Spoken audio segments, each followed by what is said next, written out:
I took pure infantry Raven Guard, only fixed secondaries to a tournament, and went undefeated. This is round 3. I'm playing into Eldar. You want to see how it looks? Check it out.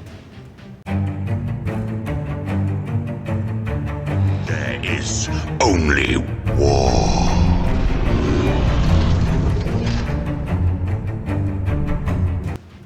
Hey all, my name is Matt DeFranz. I've been playing 40k for a long time. I've won tournaments all over the country and with lots of different armies, Tau, Eldar, Guard, Space Marines. And for this event, I decided I was going to take pure infantry Raven Guard, and I was going to limit myself to fixed secondaries only. So what does that look like? First, I got to take Shrike. He's the only Raven Guard unique character in non-legend play, so he's included in there. Second, I want it to be fluffy, so it's got to be sneaky, it's got to be justice-bringing, I got to be a little bit vengeful. So these guys have to have infiltrate or lone op or something like that, and then they also have to be able to target characters. I want to be able to strike from nowhere and then recede. Right? That's how Raven Guard fluff works, so I have to build a list that does that. And then third thing is I'm only going to take fixed secondaries. So this is round 3 of the tournament. I'm playing into a mechanized Eldar army. Round 1 and round 2 we're into Thousand Sons and Necrons. I'll link those if you guys want to take a look at that. Both excellent games, both excellent players. And this last round is going to be Mission F. So we're doing Supply Drop, which is where the objectives in the middle are the only ones that count, but they also disappear. Chilling Rain means nothing. And then Search and Destroy is our deployment type.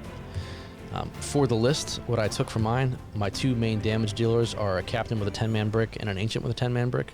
These guys both deep strike, so they go into reserve most of the time. They're 970 points. They stay under my 1,000 point cap for reserves overall. And then they tend to come in and counter whatever my opponent is trying to play. So as the game progresses, by turn 3, they will come in and work with it. Oftentimes they're doing rapid ingress. In this game, you'll see that was not a wise play, and so I didn't do it.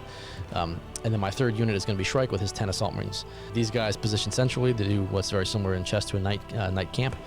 They jump up into the middle of space. They can't be seen because they're lone op. They can redeploy if they need to, so if somebody comes after them, they can jump out of the way. But if anybody wants to come into their sphere within 24 to 30 inches, they're going to have to be willing to trade whatever they put into the middle to go that way. And so it acts as a deterrent, but it also acts as a pseudo-alpha strike. For support, I have 3 librarians with Phobos with 3 different squads of infiltrators. These guys bubble up my backfield, so strategies that enemies have that require reserves or redeployment or deep strike, it foils all of those. But they also simultaneously have lone op and stealth, so they are hard to kill, and they can forward deploy into my objectives to be able to get things like cleanse or deploy teleport homers for my fixed secondaries. In addition to that, I have 2 other utility units, a lieutenant with combi weapon. He's sort of a mini infiltrator librarian squad, and a Calidus assassin, which is the same sort of thing. Again, infiltrate, forward deploy, lone op, stealth, and the Calidus has the ability to vect plus can redeploy. So these are not widely considered the best units in the game, but they have a soft spot in my heart because I think they're quite good and undervalued. For my opponent, I'm playing into Amir. Amir and I have played, for a long time ago, about a decade back, with Nick Nanavati and Jack Harpster over in New Jersey at the Toget shop. He's a very sound tactical player. He likes to bring really strong armies, whatever's currently good, and he's a diehard Eldar fan. So he brought 3 links, which are these are the Forge-Rolled ones. They're very fast. They can advance and shoot. They have very strong weaponry. They have 16 wounds. They have a 5-up invuln save. So these guys are beefy, hard to kill, really hard hitting, and they're very quick. They really don't have too much of a downside. And in the current iteration, Eldar S tier right now, they're also very cheap and efficient. Fire prisms are in the same line. They have linked fire, so they can get around shooting through buildings. They essentially shoot through the other tank, and that gives them line of sight. So these guys hit very hard. Again, they're on a tank chassis, so they're harder to kill. They don't have the same movement bonuses. They don't have the same wounds. They don't have the same invuln, but they're also efficiently costed and are hard hitting. So that's the bulk of his damage output is these 5 tanks. He also has a 10-man Wraithguard brick with a Spirit Seer. These guys are very rugged, very hard to kill. He uses Phantasm or Fire and Fade on these guys so they can jump out of a wall, shoot at everybody, jump behind. If you shoot at them, they shoot back at you. If you do happen to do chip damage, the Spirit Seer will bring them back. So this is the kind of unit that you totally avoid unless you're going to kill them outright, because you don't shoot at them because they'll hurt you, and you don't do chip damage because they restore it. For his supporting characters, he's got the Autarch Wayleaper. This guy's lone op. He scores secondaries. He gives him a CP. He brings the Farseer, which gives fortune to the Wraithguard unit, so he makes them harder to kill at -1 to wound. Illic Nightspear is a character that can infiltrate and get secondaries, but he can also do a little bit of damage into you. Fugan is a sort of a reserve unit that can jump in the backfield and is much more difficult to kill than he looks. The 2-up save, and he can get back up. He's good in combat and in shooting, so he's a sneaky Phoenix Lord. Shadow Specters are great for secondaries. They also do more damage than you think. They're wildly cheap. They can move, shoot, and advance, or move, shoot, and then move again. with all the Eldar Fate dice, they can move really very far in one turn. And then the Night Spinner anchors his backfield. It sits back there with the Fire Prism, but because of its indirect fire, it can hit units out of line of sight, and it slows units down. So -2 to your move and or advance and charge if you get hit by one of these units. Here's our deployment style. This is a little bit off, and I apologize in advance. The pictures here are going to be limited because this is a tense game. This is final round. Yeah, we had a lot of discussion in this game, so I'm focused more on gameplay than I am for pictures, and I apologize in advance for that. These units started out back here, but he moved them up. So this is part of turn 1 and his deployment. So he starts there and then moves forward. You can see he's got his links up the top, and he's got 2 links at the bottom. He's going to have 2 of the Fire Prisms here and here. They both move out to deploy. His Night Spinner anchors the backfield. That's here. He leaves one of the characters in reserves, and then he leaves the Farseer here, and this is the Wraithguard brick. I took, for my 2 secondaries, I took Cleanse, which had been working well for me, and Assassinate, which had been working well for me. These were both misplays. I had 3 pretty significant misplays in this game. 2 of them were my secondary selection. The reason why Cleanse is a mistake in this game, not because of anything in his list, but because the mission is the one where the objectives disappear. So in order for me to get those, I have to do them on middle objectives, and those middle objectives are going to be gone by the end of the game. So I really did reduce my overall ability to get points because objectives are gone. I didn't think about that when I was taking it, but that was a misplay because of that. And then Assassinate I took. Again, he has a ton of characters. I expected to be able to kill those characters, but the downside was, again, Amir's a good player. He took most of his characters, threw them in places that I was not going to be able to get to, or put them in reserves. And so his units being out of the table and far away made that much more difficult to get. If I had used the same logic, which was I kill what has to come at me, then I would have Bring It Down, because all of his damage is built into his tanks. And so he would have had to give me his tanks if he wanted to play into me. So I should have Bring It Down instead of Assassinate. The advantage that I did do is that I didn't have to deal with his characters, but they really didn't do too much anyway. I did try to bait him by leaving openings for my infiltrators, right? They didn't bubble out like they normally do. I left spots for his characters to come in so that I could deal with them on my side of the table on my terms. Again, he did not take the bait, but that was well played by him. He also put the Spectres in reserve because they're a secondary grab. And then my Terminator bricks are both in reserve like planned. I'm working up here to get this and this objective, both for Cleanse and for objective points. Shrike is essentially located like he normally is. My Lieutenant is here so that he can jump out and grab secondaries when he needs to. And then my Calidus is here as well for the same thing. And that is our deployment and top of turn 1. His movement, he moves in with both of these units. Right, the links come over, they shoot and charge and do damage to both of the infiltrator squads. He positions his Night Spinner a little bit further up, or his Fire Prism rather, a little bit further up. Everything else waits and does nothing. His 2 secondaries for the turn are No Prisoners and Overwhelming Forces. He expects to be able to get No Prisoners out of both of these and Overwhelming Force out of both of these, but the infiltrators with the Librarian are a lot harder to kill than you think. They're stealth, they have a 6-up Feel No Pain, and so he shoots and charges and does damage but doesn't kill any one of them, and so he gets a 0 on his secondaries for turn 1. On the bottom of turn 1, I'm recognizing that in order to get up on this, I mean, this is an army that's a very strong army against my list. It's also strong in the meta as at large, right, as an S tier list. So I need to be able to remove some of his armor early enough to be able to survive later in the game. My Terminators have to come down by 3. When they come down, there has to be less stuff that can kill them, right? All of his tanks are very good at killing the Terminators. I need to eliminate some of them early. So normally I sit back and wait, but in this turn I gave the Assault Doctrine specifically to the Assault Squad. They happen to get a 6 in their advance, so I did really well with them moving up here, shooting, charging, killing one of the Lynxes, and putting a little bit of damage into the next one. And then this unit just has to survive a little bit. They're not able to do much else there. And then my Lieutenant pops up and does his Cleanse on the center objective. So I grabbed only 2 points on my Cleanse. I didn't have this one or this one by the end of the shooting phase to be able to do actions on them. So my characters didn't do much there. I only have 2 points at the start of this. At the start of his turn 2, he does his fallback shoot and charge strat with Eldar for this unit. So it comes back, shoots, charges.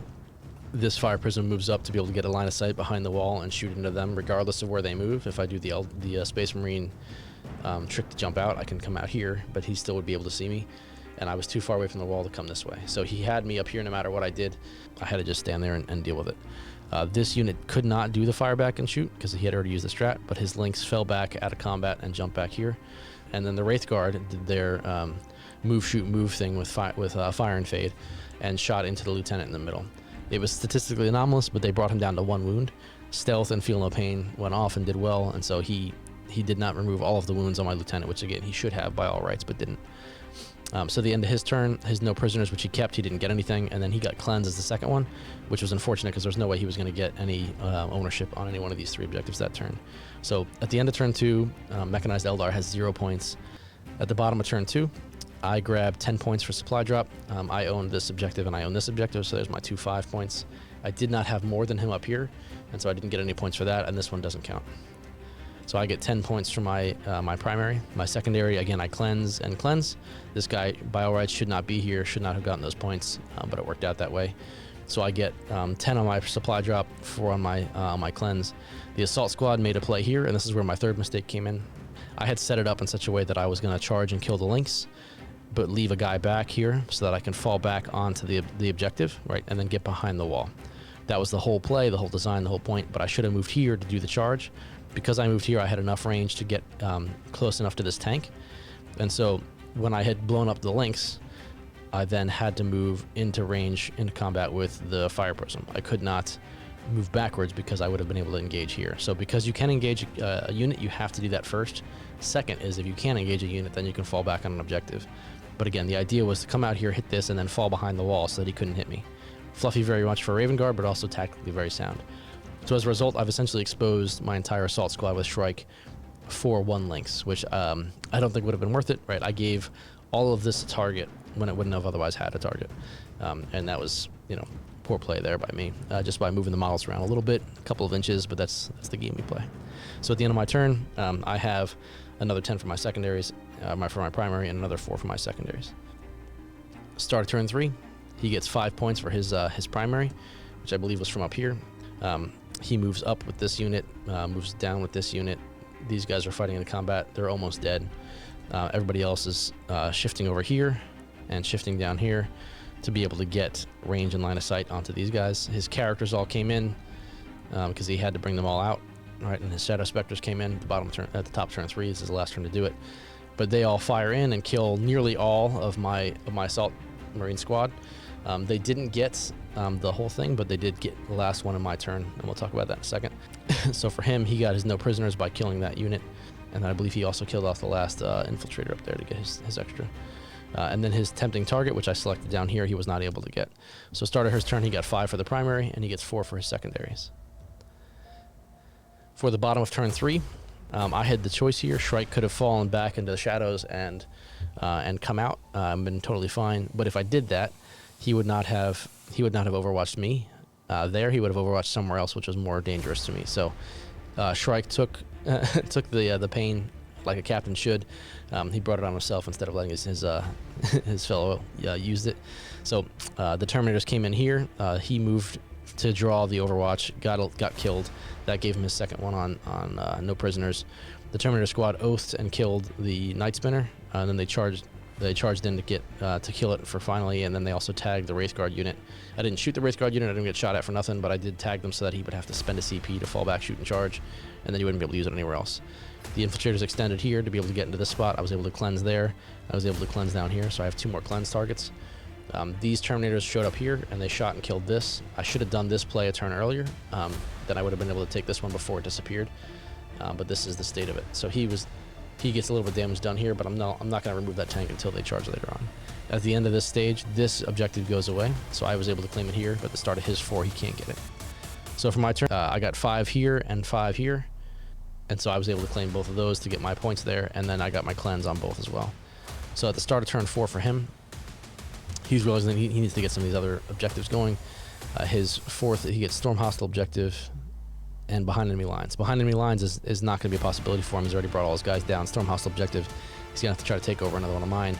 And so he sends the Shadow Specters forward. They come in, shoot and charge, and try to get into damage here, but they don't. And then in the slapback from combat, I do kill some of his. The Fire Prism kills off the Lieutenant, which made plenty of sense. That should have happened last time.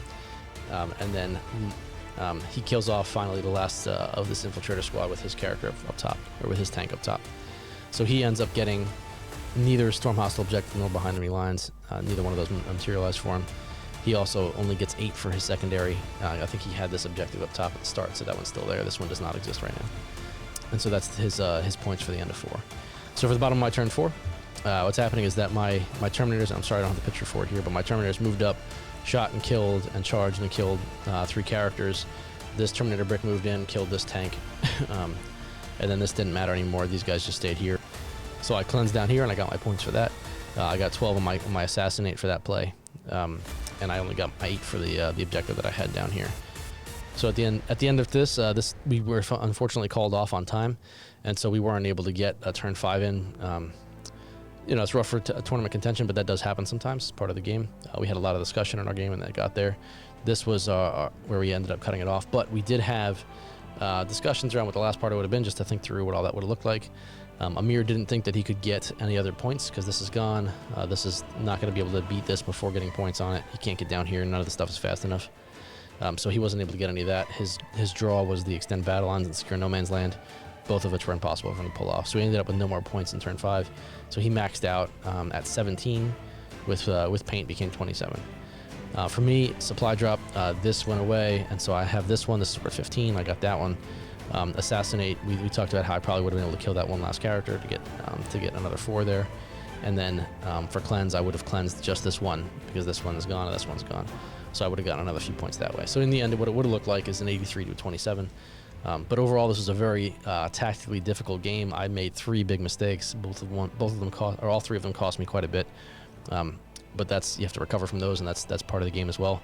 Altogether, 83-27 against the top tier army with the pure infantry Space Marine list. I'm not terribly upset about that. That was a good showing, even though I made those mistakes. You can see how the Marine list works. Right, Shrike does a Knight's Camp, sits in the middle. If you want to move into the middle, you have to trade. The Terminator's Deep Strike can come down and can react to my opponent. The Null Deploy is hard for anybody to play into the first 2 turns, and because you can't Deep Strike or jump into my backfield with the Infiltrators, you only have to come through the middle, which is where the Terminators and Shrike will be waiting for you. So you lay the trap, and then you spring the trap when it's the right time for you, and you try to claim your fixed secondaries all the way through. So thanks all for watching. This is part of my collaboration with Daryl. We went through this tournament review. If you like what you saw here, please let us know. Some feedback. That we tried a whole lot of new things here with the graphics, with the short time frame, with no dice rolls, with the animated character. Let us know what you like, what you don't like, so we can make changes for next time. And yeah, I'll see you in the next one.